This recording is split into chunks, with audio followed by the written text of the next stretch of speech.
Bienvenidos todos, muy buenos días. Yo soy Anderson Boscan desde Il Barista en la República y Amazonas. Esto es News and Coffee, el programa de entrevistas de La Posta para revisar la coyuntura política y la actualidad nacional. Hoy miércoles 26 de diciembre del año del Señor 2018, próximos a terminar el año. Espero que hayan tenido una grandiosa Navidad.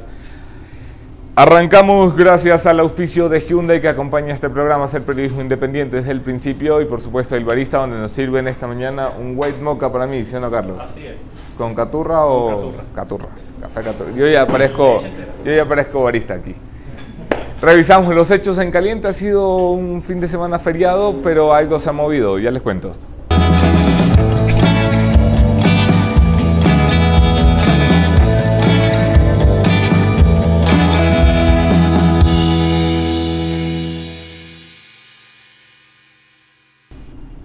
El presidente Lenín Moreno desde España saluda a los ecuatorianos deseándoles feliz Navidad durante el feriado. Recordemos que el presidente tomó vacaciones desde el 22 y estará de vuelta el 2 de enero, 3 de enero me parece. Se toma unas vacaciones por el nacimiento nuevamente de unos nietos que llegan a la familia presidencial. Le deseamos que goce con su familia estos días de descanso. En Ecuador, mientras tanto, las cosas se siguen moviendo. La policía ha reportado que este es un año en el que se cierra la captura de 91 toneladas, esto es 2 toneladas de droga menos que el año anterior. No hay explicaciones oficiales en la prensa nacional de a qué se atribuye el descenso en la cantidad de droga capturada, pero lo que sí preocupa a las autoridades es que se ha registrado un incremento en la cantidad de droga que se ha retenido por concepto de microtráfico, es decir, la droga que se quedaba en el país para distribuirse de fundita en fundita. 15 toneladas, vamos, que 15 toneladas son palabras mayores. Mientras esto sucede, fronteras adentro, fronteras afuera, el viernes, antes de las celebraciones de Navidad, el gobierno colombiano le informaba al país y al mundo que la Operación David había dado en el blanco, derribando, asesinando, neutralizando o cualquiera de los andos que suelen utilizar en estas ocasiones, alias Guacho. El número 1 del Frente Oliver Sinisterra cayó abatido por las fuerzas colombianas, tanto policiales como militares, en un operativo que lleva meses en caliente. Más de 120 líneas telefónicas interceptadas, 15 delatores de la zona colaboraron con la Policía Nacional, 6 meses de búsqueda, 2 enfrentamientos, uno de ellos finalmente exitoso, derriba el número 1 y también al Pitufo, el número 2 del Frente Oliver Sinisterra. Y como a rey muerto, rey puesto, diario El Tiempo de Bogotá informaba la mañana de ayer que ya hay un nuevo número 1 en el Frente Oliver Sinisterra. Hablamos de El Gringo, Carlos Landázuri, el que era el tercero en la cadena de mando, un hombre buscado por la justicia ecuatoriana por su participación en los atentados de San Lorenzo y de Borbón. Una persona que tiene vínculos con el cartel de Sinaloa, que manejaba las caletas de Guacho y el negocio de la droga, y que se espera tome el poder del Frente Oliver Sinisterra para continuar con las actividades narcoterroristas que han dejado 9 muertos de este lado de la frontera. ¿Qué tan caliente quedan las cosas después de la muerte de Guacho? Se lo pregunto a un buen amigo de esta casa, Hugo Espín, un experto en seguridad, abogado y alguien que de verdad conoce estos temas. No se vayan, quédense en la entrevista.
Gracias a todos por quedarse en la entrevista. Yo soy Anderson Boscán en todas las redes. Podemos seguir allí la conversación. Saludos a todos quienes nos saludan por esta vía desde todos los rincones donde nos estén mirando, a quienes comparten los contenidos. Bienvenido, Hugo Espín. Qué gusto tenerte acá, Sensei. Anderson, muchas gracias. ¿Cómo estás? Bien. ¿Qué tal las Navidades? Tranquilas. Mejores que las de Huacho. Mucho mejor que las de... ¿Qué pasó? ¿Cómo así? Después de 6 meses de búsqueda cae... cada vez que cae uno de estos hay suspicacias de si de verdad cayó, si de verdad es él. La gente empieza a analizar las fotos de un tipo muerto cuando estaba con vida. Pero más allá de eso, quiero decir, este había sido declarado objetivo militar del ejército colombiano. No ha habido uno que quede con vida después de entrar a esa lista. Uno, no ha habido en los últimos años. Cae después de una persecución larguísima, con muchísimo trabajo de inteligencia y en la zona. ¿Qué significa esto para Ecuador? Bueno, realmente hay 3 situaciones que yo creo que tenemos que ir analizando. Lamentablemente la frontera norte del Ecuador y toda la franja sur de Colombia se ha convertido en una tierra de señores de la guerra, donde estamos viendo que existen al menos 12 grupos disidentes bien estructurados que están manejando el nuevo negocio del siglo, que es el narcotráfico, donde se mueven ingentes cantidades de dinero, donde la corrupción ha alcanzado no solamente a militares, policías, políticos, a la gente, sino a los pobladores de la zona. Sí, claro. Es ya una forma de vida y más bien en algunos casos se ha convertido en la esperanza de salir de la pobreza extrema en la que se encuentran la mayoría de los pobladores de la línea del cordón de frontera. Ese es un tema muy grave. El segundo, la muerte de Huacho deja más dudas que certezas, ¿sí? Si bien es cierto, hay los analistas, siempre decimos los augureros del desastre, están diciendo que no fue abatido Huacho. Sí hay cuestiones que llaman la atención, ¿no? Por ejemplo, el tipo de las botas. En todos los videos, en todas las presentaciones, Huacho ha usado las famosas botas de caucho de la montaña. Sí, claro. Las botas, las características de la guerrilla. Prácticamente es una razón de ser y esta vez es capturado con unas botas de tipo militar, con un estado impecable, igualmente que el tipo de ropa que estaba utilizando, que ha generado dudas. Estas dudas tienden a ser despejadas porque no podemos nosotros irnos contra lo que dice el Estado, de que ha realizado una verificación de la identidad. Pero a ver, tú también eres parte del club de personas que tiene dudas de si efectivamente quien nos presentan como Huacho muerto es Huacho muerto. La verdad sí. Y uno de los temas de Huacho muerto es algo que uno escucha, ¿no? Vamos a hacer una comparación con los registros dentales. Yo me pregunto quién tiene los registros dentales de todos los guerrilleros y de toda la gente que ha estado en disidencia. Tienen un dentista de cabecera que puede llevar esta cuestión. ¿Qué otra forma? Tengo un buen amigo de inteligencia que, por cierto, me escribió el día siguiente de la muerte de Huacho. Me dice, ojalá que el muertito traiga una prueba de ADN. ¿Qué posibilidades hay, no sé si ADN o alguna otra forma de que pudiéramos corroborar, no nosotros los periodistas, quiero decir, que un gobierno nos dijera, mira, este es Huacho porque aquí hay un examen? Yo pienso que la seriedad de un gobierno en un tema tan grave como este no puede ponerse en tela de duda, porque finalmente estamos hablando de que el gobierno de Colombia anteriormente ya falló en este avatar de capturar o neutralizar a famoso alias Huacho. No nos olvidemos que ya hubo durante más de una semana la noticia de que Huacho fue abatido por un francotirador y finalmente fue desmentido. El oficial que dio la noticia fue sancionado disciplinariamente y esta vez obviamente implicaría que no puede haber corrido el riesgo de que no sea la persona de la que estamos hablando. Sí genera dudas sobre algunos detalles, ¿no? Pero finalmente lo que uno tiene que pensar es que Gracias, Carlos. Esto no cambia mucho el escenario. Cuando uno piensa o focaliza la visión en qué es lo que sucedería ante la muerte de Huacho como el gran líder de la guerrilla en esta zona, en este cordón fronterizo, en realidad se da cuenta que no es así. tras un guacho hay otro guacho. ¿Sí? Hoy hablamos, era Pitufín, después de Pitufín, ahora es el gringo, y mañana será cualquier otro. Es decir, el problema es un tema mucho más complejo, como habíamos hablado, son zonas extremadamente empobrecidas donde la presencia del Estado es residual.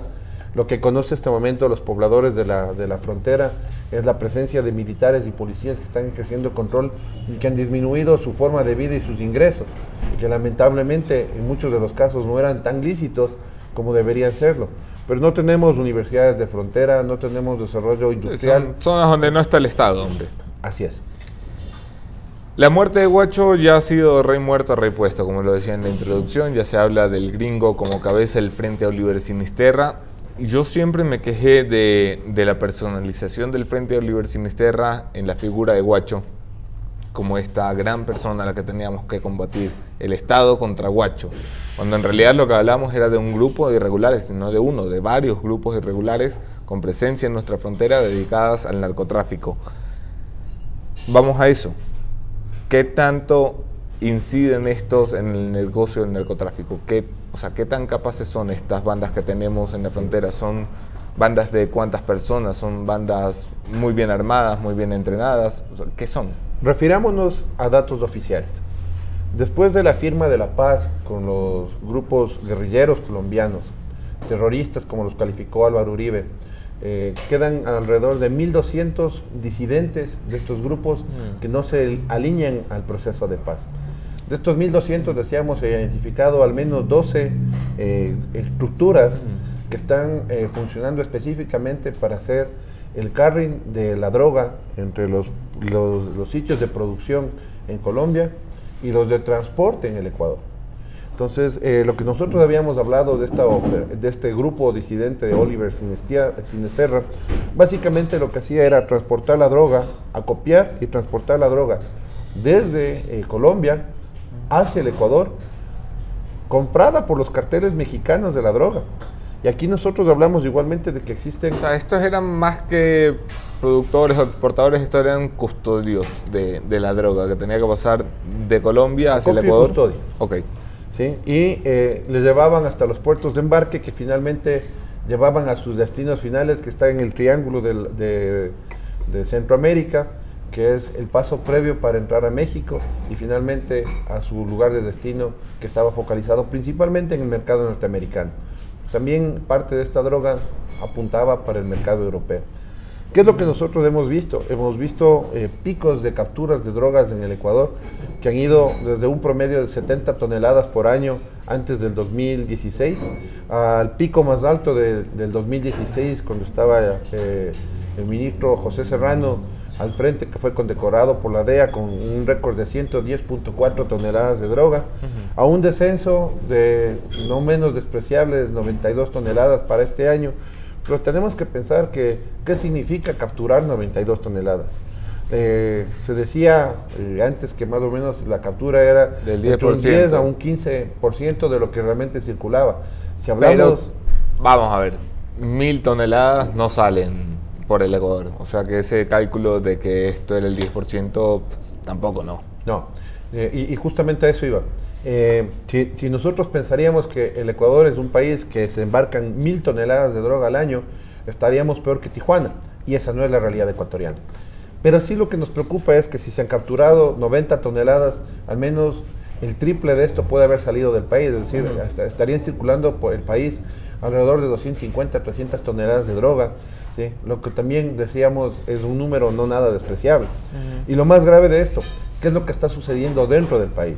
Porque el Ecuador empezó con un tema de transporte, porque esto no es un tema nuevo, a un tema de producción, porque se han encontrado y se erradicaron este año más de 3.000 plantas de coca en la frontera norte, a un tema de consumo local que se ha ido incrementando de manera exponencial justamente por las tablas de tolerancia del consumo de las drogas, teniendo en consideración que el consumidor es un enfermo y no un delincuente.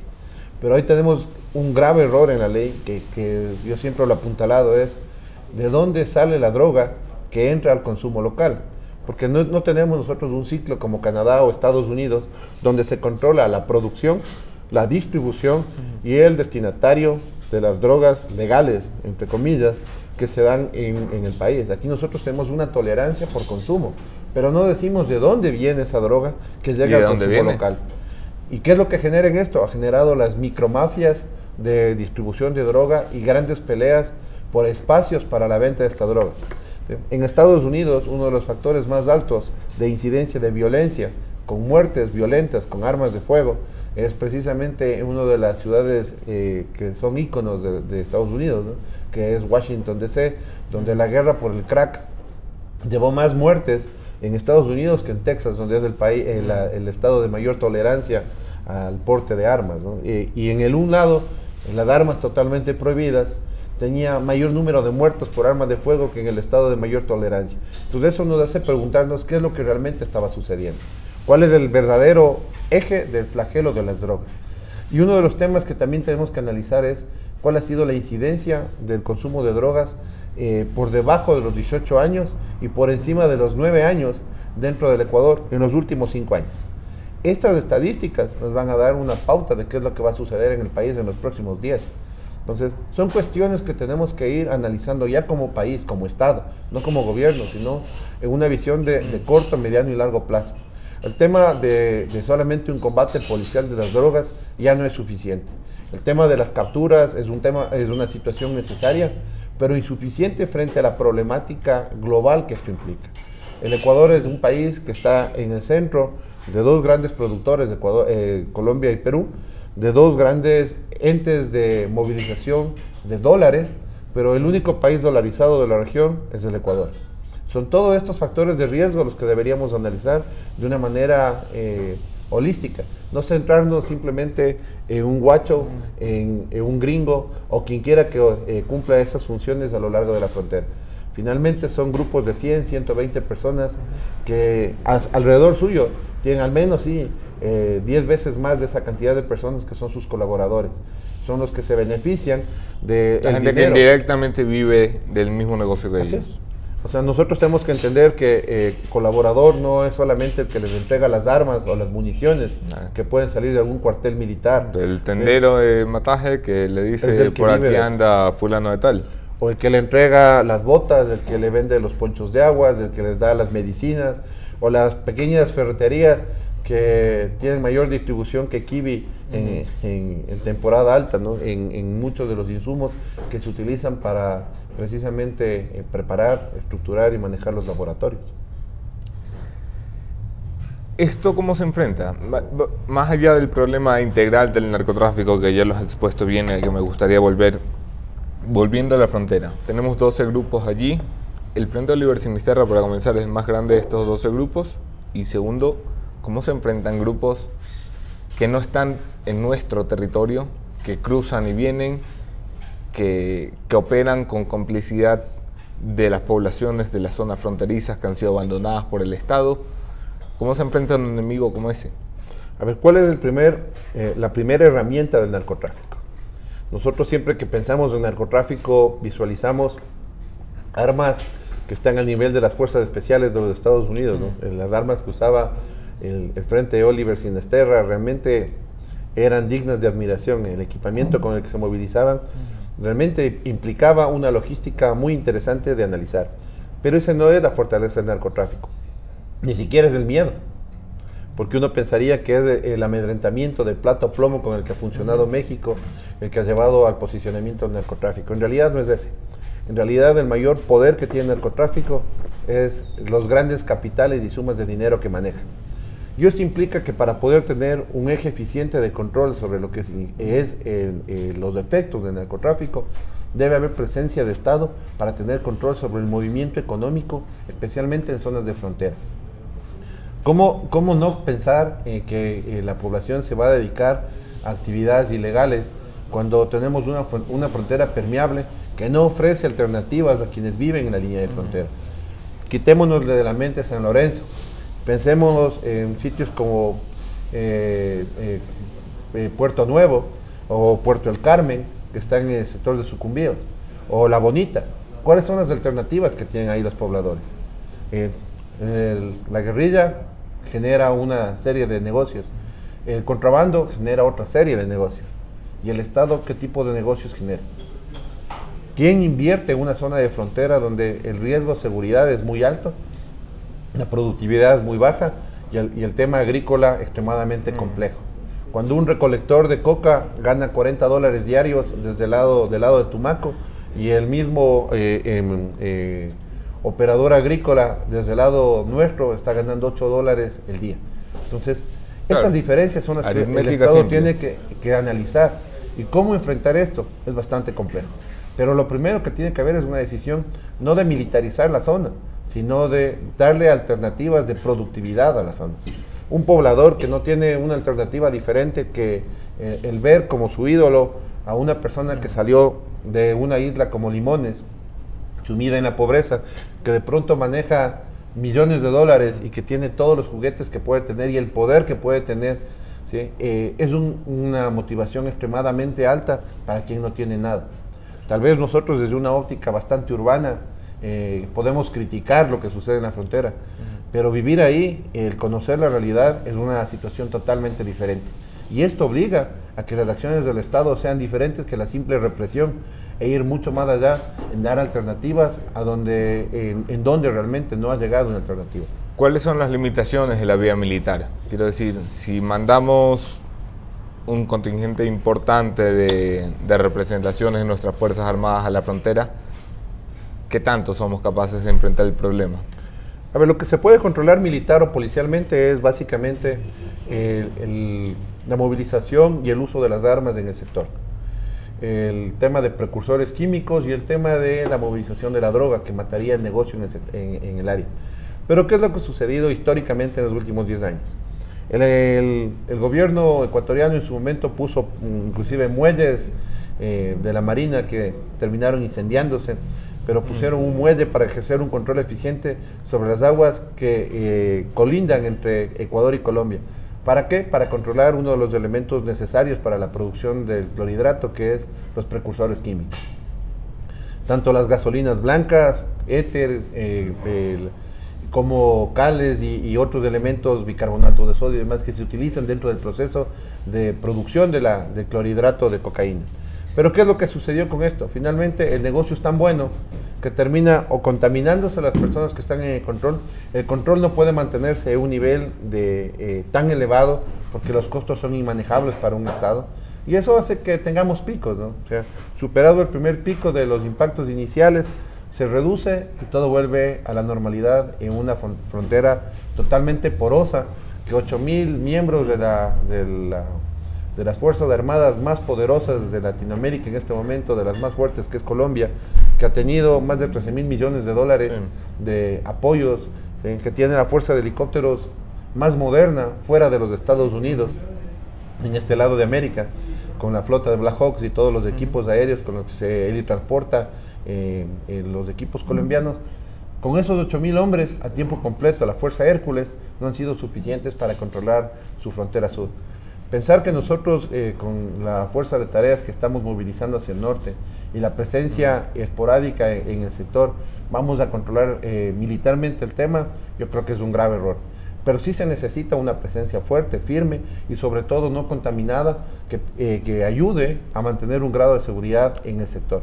Lo que sí, hay que cambiar el concepto de la lucha contra las drogas desde un punto de vista militar y con respuesta de bala por bala, a un tema en el que tengamos nosotros alternativa frente a la desolación en la que se vive en el sector. Fuerzas Armadas contaminadas, te lo pregunto porque hemos encontrado este año 1 tonelada de droga en un cuartel militar, hemos revivido con mucho bochorno las declaraciones del lugarteniente del Chapo Guzmán en el juicio que se le sigue en Nueva York, revelando cuánto pagaba a Telmo Castro y a otros miembros de las Fuerzas Armadas y de la Marina para que ellos transporten la droga.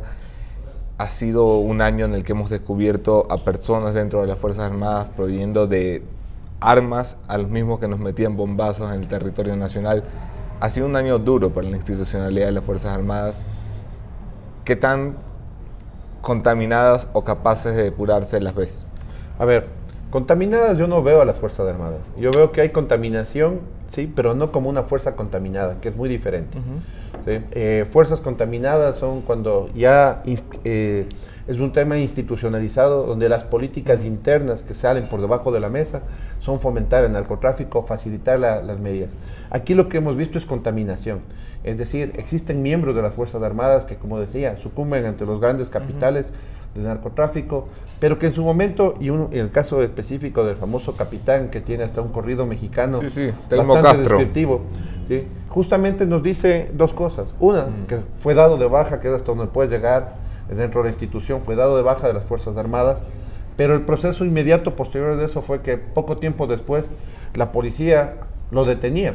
Y todo lo que ha venido, y es un tema que responde a la justicia y a las acciones que ejecuta la justicia para que no se quede en impunidad o que se genere un nuevo tipo de impunidad, que es la reducción de penas y la recuperación de la libertad con un justo precio aparentemente en un corto plazo. Vamos a eso. Entonces, ¿quién está más del lado del narcotráfico, más cerca del narcotráfico, más contaminado por el narcotráfico? ¿Los que usan uniforme o los que están en el sistema judicial? Creo que ahí hay un tema bastante importante. Porque en el sistema judicial hemos visto una reducción de eficiencia a la hora de conseguir condenas en temas vinculados al narcotráfico, una cultura en fiscalía de abstenerse o cambiar la pena para suavizarla en casos relacionados al narcotráfico, un temor reverencial de jueces que se enferman el día de los juicios que hay que fallar en contra del narcotráfico. O sea, a lo mejor estamos buscando la contaminación en el lugar equivocado, ¿no? Yo creo que sí. De hecho, lo primero que se ha dado esta temporada de Navidad, porque esto fue justamente en épocas de diciembre, el Consejo Nacional de la Judicatura anuncia que va a hacer una investigación de los ingresos de jueces y de fiscales, el análisis patrimonial, porque como decía, la verdadera herramienta del narcotráfico no son las armas o el miedo, es el dinero. Y una de las formas en las que se puede evidenciar esta contaminación es cuando los jueces fiscales tienen un tipo de vida que es totalmente desproporcionado frente a sus ingresos, porque finalmente son funcionarios públicos.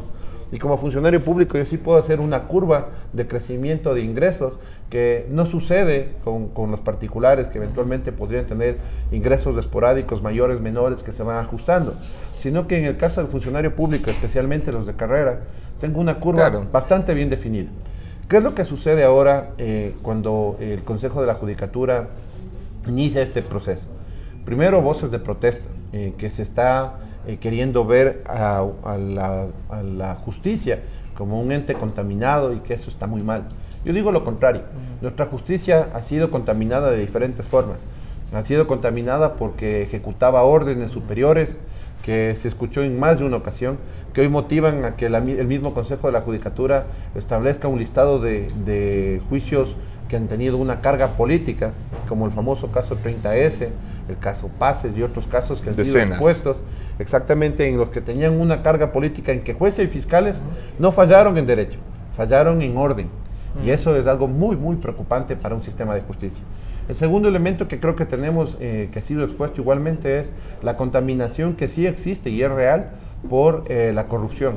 Sea cual sea esta corrupción dentro del sistema judicial, hemos visto que gente que tenía, en teoría, una gran carga de pruebas, han cambiado radicalmente la postura, han llegado a acuerdos con la fiscalía, se ha llegado a posiciones que legalmente no se lo podía haber alcanzado y se han conseguido reducciones significativas de la pena.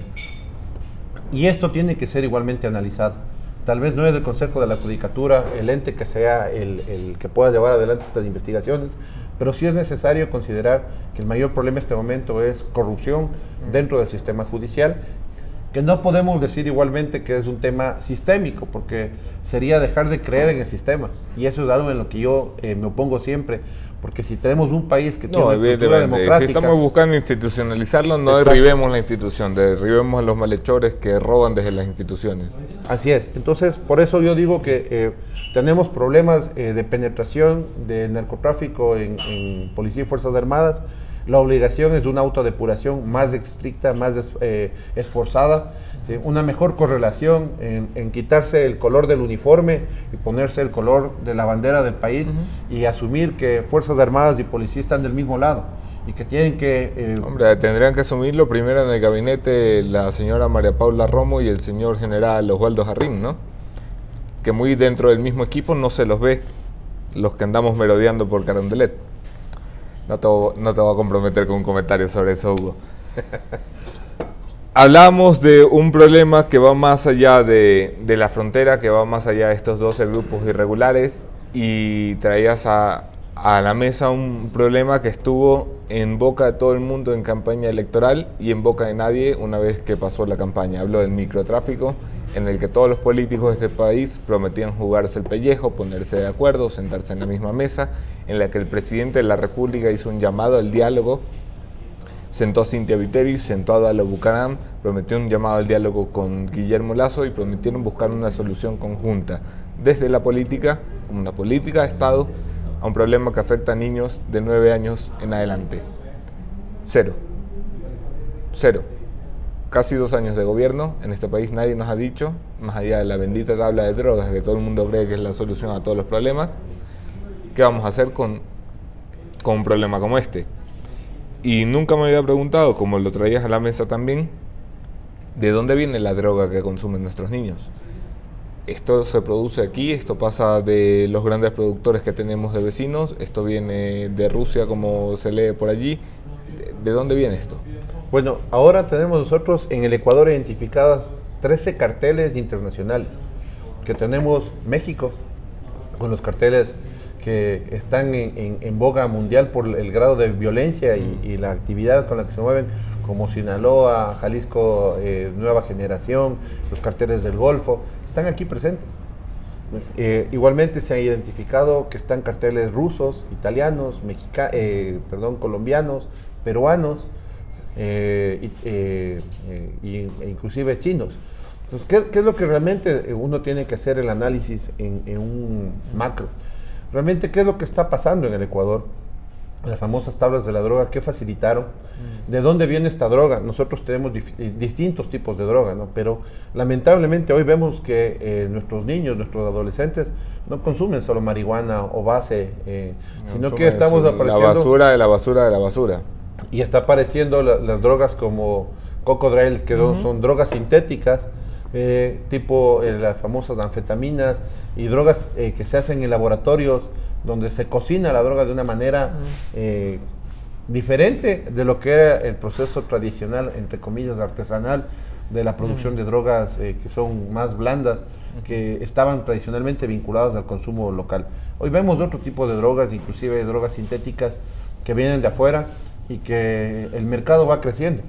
Lamentablemente el grado de dependencia es algo... ¿Qué tanto dinero puede mover? No como cifras, sino en relación al narcotráfico. ¿Qué tan rentable es para las mafias meterse a venderle droga a nuestros niños en relación a la exportación de droga a mercados internacionales? Es que tenemos que verle con un problema un poco más amplio, que es, si yo tengo una persona que empieza a consumir drogas, todos los efectos multiplicadores que tiene son enormes. Y una de ellas es que se puede convertir en parte de las grandes redes de narcotráfico internacional.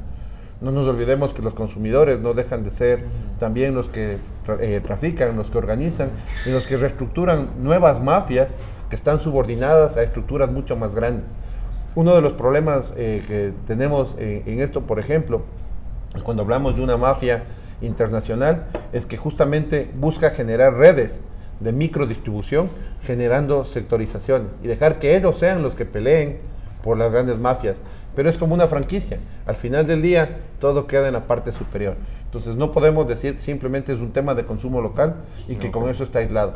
El hecho mismo de que se haya dicho que de 92 toneladas, 15 de ellas estuvieron destinadas al consumo local, es algo que debería horrorizarnos, no preocuparnos. Y ver que cuáles son las acciones, ahí sí, de carácter policial para romper estas redes, tenerlas identificadas y judicializar de manera adecuada. Y una vez más, la trazabilidad del dinero y de la movilidad de la droga y de la violencia que existe alrededor de ello. ¿Cómo se mueve tanto dinero por este país sin que despierte alertas? Porque me imagino que, vamos, mover dinero, supongamos que solo son 92 toneladas que se quedan fuera. Mover el dinero que te producen 92 toneladas, eso no se mueve en efectivo, ¿no? Se mueve de todas las formas, ¿sí? De hecho, hoy las unidades especializadas en la policía tiene una unidad que es la ULA, la unidad de lavado de activos, que se dedica específicamente a analizar dónde se puede meter en diferentes tipos de negocio. Normalmente la droga para el lavado del dinero procedente de las drogas iba al negocio que es relativamente pequeño, de alta incidencia, de compra-venta rápida, que genera una movilidad que me permite justificar consumos, como en algún momento se dio en la venta de pollos. Me acuerdo siempre un caso famoso, que cuando cayó un narcotraficante colombiano sucumbió una cadena local. Pero básicamente lo que se hace es declarar mayores ventas de las que realmente existen, y nadie puede demostrar lo contrario, ¿sí? Porque es un tema de facturación, y si se lo hace en macro, esto genera ya una forma de lavado donde yo puedo meter el dinero para que pueda ser realmente utilizado, porque ese es el beneficio. Tener dinero encaletado debajo de una casa o dentro de un tanque, hay que bancarizarlo. Ese dinero tiene que ser utilizado. O sea, finalmente decían que, perdón la expresión, ni la estupidez ni el dinero se puede ocultar, tarde o temprano brotan. Y una de las cosas es que quien tiene 14 millones de dólares en un tanque, tiene que demostrarse en su forma de vida. Si no, no tiene sentido haber capturado 14 millones y ponerlo en una funda de plástico debajo de una losa de cemento. Tiene que verse, y esta forma de verse es la que normalmente llama a las alertas de las unidades de inteligencia en el tema policial, pero también hoy en la unidad que lleva adelante la doctora Salazar. Entramos en la recta final de la conversación con Hugo Espino, un buen amigo de esta casa, abogado y experto en seguridad nacional. Hugo, ¿por qué pararon los bombazos?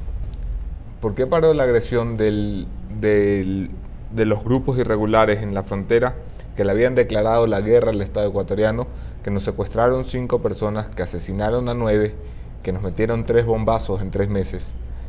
¿Por qué paró esa beligerancia contra el Estado ecuatoriano? Bueno, yo creo que la respuesta que dio el Estado también fue bastante radical en función de lo que se preveía que podía ser. Normalmente lo que se había dado la respuesta fue movilizaciones limitadas y cuestiones que eran muy sectorizadas.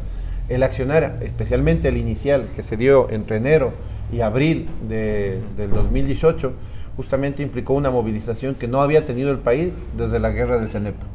¿Sí? Y digo esto porque llegamos a poner tanquetas, helicópteros, y toda la fuerza de tarea que hizo que de alguna manera todo lo que se mueva por la frontera norte tenga un grado de control. Pese a ello, hemos tenido atentados con explosivos. El último, no nos olvidemos que fue hace apenas unas 3 semanas de atrás, si no me falla la memoria, que se utilizó un dispositivo remoto anclado a la nueva forma de explosivo, que es lo más sencillo, ¿no? El AMCO, que es una mezcla de urias con precursores de baja, de una capacidad de explosiva alta, pero de una forma de adquisición muy fácil. Sí, fácil de adquirir. Muy agrícola. Yo diría que lo más fácil de ello es de entender que explosivo menor con explosivo mayor, y tenemos un atentado bastante sencillo, especialmente en zonas donde se comercializa todavía con dinamita y con temas como las cápsulas eléctricas o mecánicas, como que en este país estamos plagados con la minería ilegal, además. Así es. Entonces, yo creo que hubo un buen control por parte de Fuerzas Armadas y Policía, especialmente. ¿Tú crees que el parón en la beligerancia se debe a la reacción oportuna del Estado? Yo creería que sí, pero eso no significa que no pueda haber un repunte de los nuevamente de este tipo de líneas, ¿no?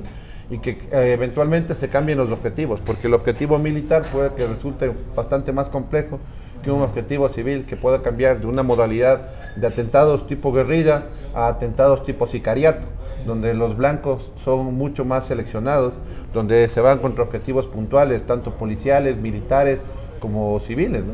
Bueno, Fernando Villavicencio y Claudio Jiménez están bajo custodia policial precisamente por una voz de alerta del sistema de inteligencia policial que aseguraba que venían atentados contra personas de relevancia pública, entre los particulares ellos.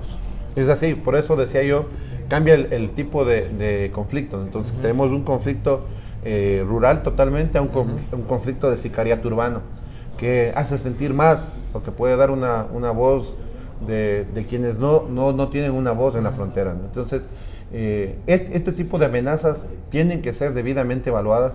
Hay un centro de inteligencia del Estado que tiene esa obligación. Ah, sí lo hay. Sí. Tiene que haber un centro de inteligencia del Estado que revise estas amenazas, ¿no? El levantamiento de información desde todos los sitios que generan esta información tiene que ser debidamente procesado y dar alertas. ¿sí? Uno de los elementos fundamentales es que no se debe tomar como un tema policial o militar, como un hecho aislado de operaciones de frontera o como un hecho aislado que tiene que manejarse solamente a nivel policial.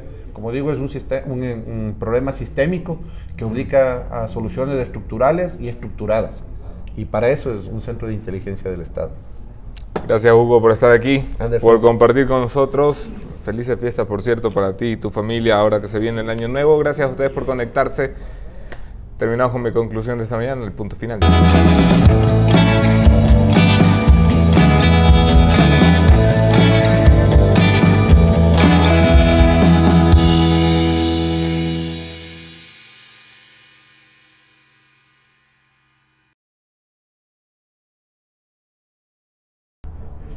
Si la prioridad 1 para los políticos de este país en campaña electoral era rescatar a nuestros jóvenes del microtráfico y el narcotráfico, bastante cortos y perezosos se han quedado. Todos los que se sentaron en Carondelet para la foto, que a la final ha sido lo único que han concluido de un diálogo de alto nivel entre políticos de distintas tendencias. Si van a pelear contra el narcotráfico a punta de foto, por mal camino vamos.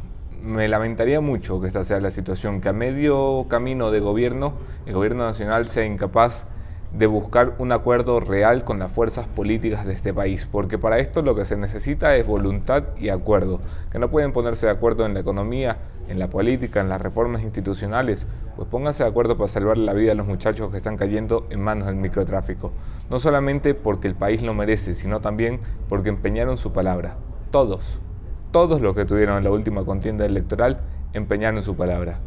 Llegó la hora de cumplirla.